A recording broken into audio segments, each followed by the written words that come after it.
Thank you, Jennifer, for visiting the Southern Cross Academy of Light.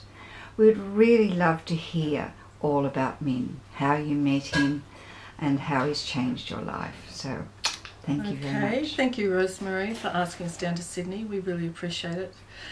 Where do I start with Min? I'll just go pre-Min. I have been a clairaudient for the last 20 years and a clairvoyant, and I've had a lot to do with the spirit realm, and I suppose I got a bit blasé with this job, with talking to dead people, talking to angels, talking to guides. And I had just met my partner Peter Harris, and we went away for his birthday, and it was the 19th of November 2005.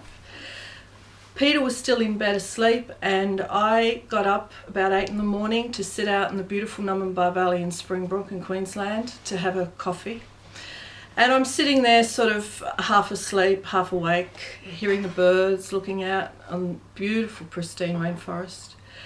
And I was shocked to actually have a visitation from a being, because Spirit actually knows not to disturb me first thing in the morning, as I'm not a morning person.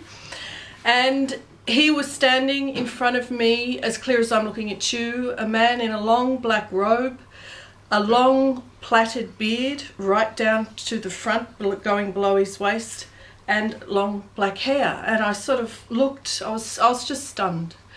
And he said to me, Jennifer, I've returned at this time. We have made a contract together and we are to work together. And I couldn't remember anything after that. And he just stood there. He continued to stand there. So I, in my shock, went, okay, fine. He eventually sort of disappeared.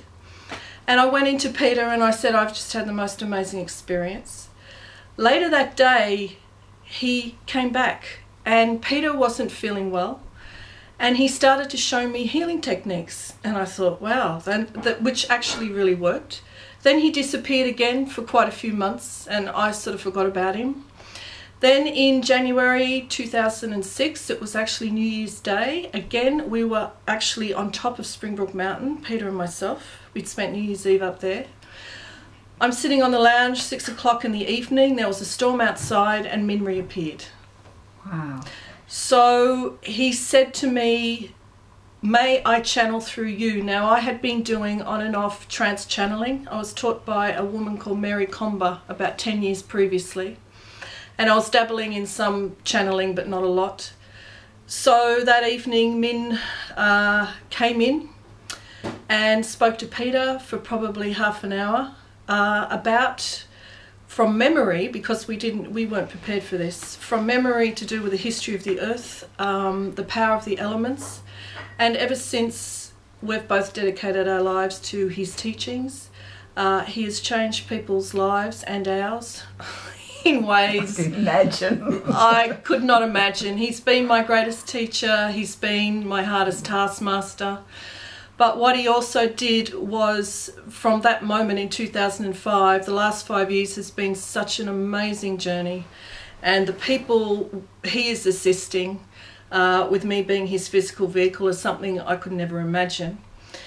He now wishes to expand. We've just come back from Glastonbury and Egypt. Now, the reason we went to Egypt was when he first came to me, he said he was a pre-Egyptian consciousness, and I didn't know what that meant. I googled him, and all I could get was he was the god of fertility. Very little information. When Peter and I went to Egypt, we were both stunned to see that Min takes precedence over most of the gods there. He's carved in the temples of Karnak, seen with Ramses II. Seen with Alexander the Great, who said he was the reincarnation of Min. So that put a whole other light on this being, but ultimately he did say he did not like the Egyptian culture because they kept the information from the people. So that had a very deep effect on me, and I've just now completely surrendered to assist Min in any way I can, because ultimately the uniqueness of Min is that he's here to teach people how to be human beings. We are already spirit.